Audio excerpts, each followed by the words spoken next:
বাংলাদেশে কিন্তু এখন পুরো দমে শীতের আমেজ চলে এসেছে। আর এই সময়টাতেই প্রকৃতি যেন তার সমস্ত পুষ্টির ভাণ্ডার আমাদের জন্য একেবারে খুলে দেয়।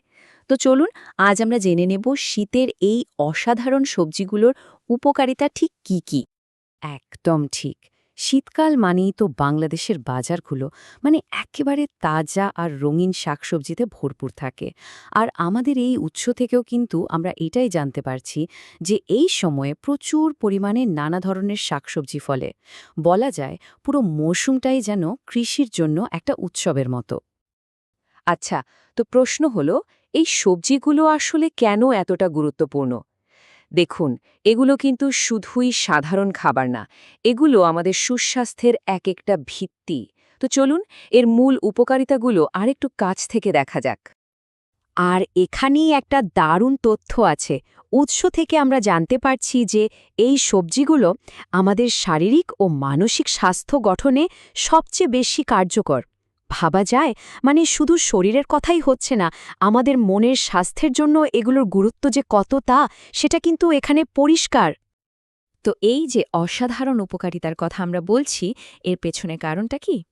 কারণটা খুবই সহজ। এই শাকসবজিগুলো ভিটামিন আর খনিজে একেবারে ভরপুর। আর এগুলোই তো আমাদের শরীরকে সতেজ রাখে আর রোগ প্রতিরোধ ক্ষমতা বাড়াতেও সাহায্য করে। তাহলে এখন প্রশ্ন আসে, এই মৌসুমে ঠিক কি কি সবজি আমরা পাচ্ছি? তালিকাটা কিন্তু বেশ লম্বা আর খুবই আকর্ষণীয়। চলুন এক ঝলকে দেখে নেওয়া যাক। দেখুন একবার তালিকাটা, কি নেই এখানে।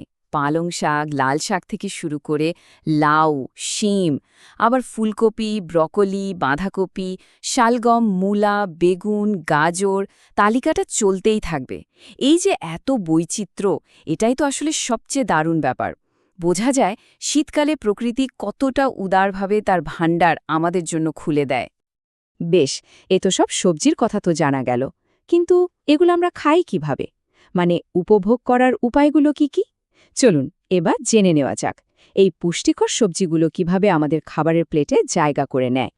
উৎস বলছে এইগুলো খাওয়ার খুব সহজ আর জনপ্রিয় ৩টা উপায় আছে।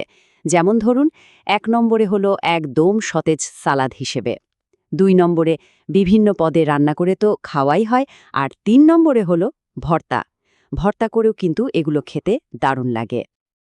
এখন একটা খুব মজার ব্যাপার হলো, এই পর্যায়ে এসে আমাদের উৎস নিজেই একটা প্রশ্ন তুলেছে, আর এই প্রশ্নটা কিন্তু পুরো আলোচনাটাকে আরও ইন্টারেস্টিং করে তোলে।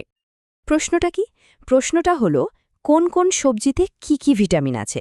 এটা কিন্তু আসলেই খুব গুরুত্বপূর্ণ একটা প্রশ্ন, তাই না?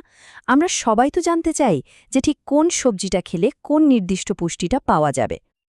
এখন কথা হচ্ছে, যদিও এই নির্দিষ্ট উৎসটাতে প্রত্যেকটা সবজির ভিটামিনের আলাদা আলাদা তালিকা দেওয়া নেই, কিন্তু মূল বিষয়টা একদম পরিষ্কার। আর সেটা হলো, শীতের প্রত্যেকটা শাকসবজি কিন্তু জরুরি ভিটামিন আর খনিজে ভরপুর। তার যেটাই খাওয়া হোক না কেন, উপকার যে পাওয়া যাবে সেটা নিশ্চিত। তো সবশেষে একটা প্রশ্ন কিন্তু থেকেই যায়।